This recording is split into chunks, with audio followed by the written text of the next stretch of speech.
കൊണ്ട് പറയിപ്പിക്കാം. ബാബുജി വല്ലതും പറഞ്ഞു? ഫൈസി വല്ലതും പറഞ്ഞു? ആരും ഒന്നും പറഞ്ഞില്ല. പിന്നെ ഇങ്ങനെ ഞാൻ ആലോചിച്ചപ്പോഴേ എല്ലാത്തിനും ഒരു പ്രായമില്ലേ, ഒരു പരിധിയില്ലേ, ഓർത്തപ്പ വേണ്ടാന്ന് വെച്ചു. എനിക്ക് കുറച്ച് പണിയുണ്ട്, മോള് പോയി ഫ്രഷ് ആയിട്ട് വാ, ഞാൻ പണിയുണ്ട്.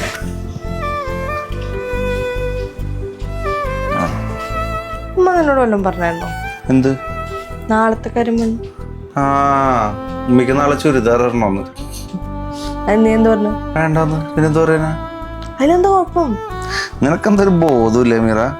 ഈ പ്രായത്തിലാണ് ചുരിദാർ ഇടുന്നത്. ബോധമില്ലാത്തത് എനിക്കല്ല, നിനക്കാ. അപ്പൊ ആ എത്ര സന്തോഷത്തോടെ നിന്റെ അടുത്ത് വന്ന് പറഞ്ഞതാ. നീ അത് സപ്പോർട്ട് ചെയ്യുമെന്ന് വിചാരിച്ചാണോ? എന്നിട്ട് നീ എങ്ങനെ ട്രീറ്റ് ചെയ്തേ? ചെറുപ്പത്തിലൊക്കെ നിന്റെ എന്തൊരു ആഗ്രഹങ്ങൾ സാധിച്ചിട്ടുണ്ടാവര്. അതുകൊണ്ട് നീ ഇതിലൂടെ വരാൻ നിൽക്കണ്ട, ഞാൻ നോക്കിക്കോളാം. എൻ്റെ ഉമ്മയല്ലേ, എനിക്കറിയാം എന്ത് ചെയ്യേണ്ടത്. ജീവിതത്തിൽ എപ്പോഴും നീ മറ്റുള്ളവർക്ക് വേണ്ടി ജീവിച്ചിട്ടുണ്ടോ?